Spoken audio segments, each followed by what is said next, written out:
ایک بار جبرائیل علیہ السلام نبی کریم کے پاس آئے تو آپ علیہ الصلاۃ والسلام نے دیکھا کہ جبرائیل کچھ پریشان ہے۔ آپ نے فرمایا جبرائیل کیا معاملہ ہے کہ آج میں آپ کو غم زدہ دیکھ رہا ہوں؟ جبرائیل نے عرض کی اے محبوب، کل میں اللہ پاک کے حکم سے جہنم کا نظارہ کر کے آیا ہوں، اس کو دیکھنے سے مجھ پہ غم کے آثار نمودار ہوئے ہیں۔ نبی کریم نے فرمایا جبرائیل مجھے بھی جہنم کے حالات بتاؤ۔ جبرائیل نے عرض کی کہ جہنم کے کل 7 درجے ہیں، ان میں جو سب سے نیچے والا درجہ ہے اللہ اس میں منافقوں کو رکھے گا، اس سے اوپر والے 6 درجے میں اللہ تعالیٰ مشرک لوگوں کو ڈالیں گے، اس سے اوپر 5ویں درجے میں اللہ سورج اور چاند کی پرستش کرنے والوں کو ڈالیں گے، 4تھے درجے میں اللہ پاک آتش پرست لوگوں کو ڈالیں گے، تیسرے درجے میں اللہ پاک یہود کو ڈالیں گے، دوسرے درجے میں اللہ تعالیٰ عیسائیوں کو ڈالیں گے۔ یہ کہہ کر جبرائیل علیہ السلام خاموش ہو گئے تو نبی کریم نے پوچھا جبرائیل آپ خاموش کیوں ہو گئے؟ مجھے بتاؤ کہ پہلے درجے میں کون ہوگا؟ جبرائیل علیہ السلام نے عرض کیا اے اللہ کے رسول، پہلے درجے میں اللہ پاک آپ کے امت کے گناہ گاروں کو ڈالیں گے۔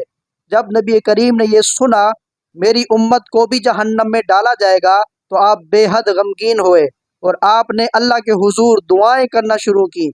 3 دن ایسے گزرے کہ اللہ کے محبوب مسجد میں نماز پڑھنے کے لیے تشریف لاتے، نماز پڑھ کر حجرے میں تشریف لے جاتے اور دروازہ بند کر کے اللہ کے حضور رو رو کر فریاد کرتے۔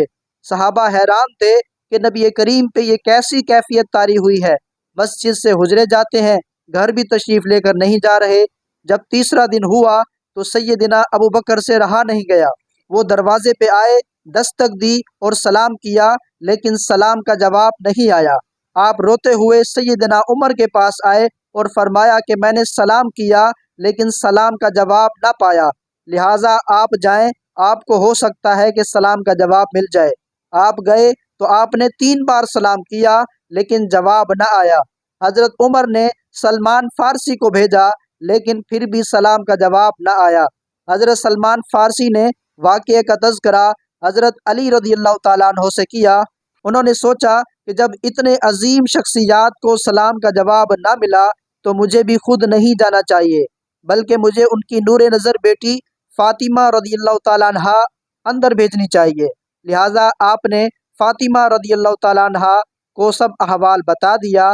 آپ حجرے کے دروازے پہ آئیں، ابا جان السلام علیکم، بیٹی کی آواز سن کر محبوب کائنات اٹھے، دروازہ کھولا اور سلام کا جواب دیا۔ ابا جان آپ پر کیا کیفیت ہے کہ 3 دن سے آپ یہاں تشریف فرما ہیں؟ نبی کریم نے فرمایا کہ جبرائیل نے مجھے آگاہ کیا ہے کہ میری امت بھی جہنم میں جائے گی۔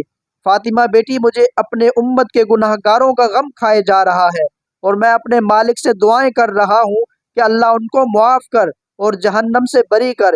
یہ کہہ کر آپ پھر سجدے میں چلے گئے اور رونا شروع کیا، یا اللہ میری امت، یا اللہ میری امت کے گناہ گاروں پہ رحم کر، ان کو جہنم سے آزاد کر۔ کہ اتنے میں حکم آ گیا وَلَسَوْفَ يُعْطِيكَ رَبُّكَ فَتَرْضَىٰ، اے میرے محبوب غم نہ کر، میں آپ کو اتنا عطا کر دوں گا کہ آپ راضی ہو جائیں گے۔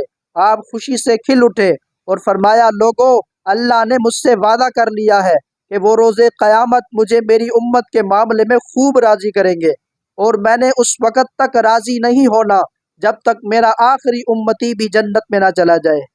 لکھتے ہوئے آنکھوں سے آنسو آ گئے کہ ہمارا نبی اتنا شفیق اور غم محسوس کرنے والا ہے، اور بدلے میں ہم نے ان کو کیا دیا۔ آپ کا 1 سیکنڈ اس ویڈیو کو دوسرے لوگوں تک پہنچانے کا ذریعہ ہے۔ میری آپ سے عاجزانہ اپیل ہے کہ لا حاصل اور بے مقصد پوسٹس ہم سب شیئر کرتے ہیں، آج اپنے نبی کی رحمت کا یہ پہلو کیوں نہ شیئر کریں؟ آئیں ایک شیئر کر کے اپنا حصہ ڈالیں، کیا پتہ کون گناہ گار ویڈیو دیکھ کے راہ راست پہ آ جائے۔ ویڈیو اچھی لگی ہو تو ہماری ویڈیو کو لائک کریں، شیئر کریں اور چینل کو سبسکرائب کریں۔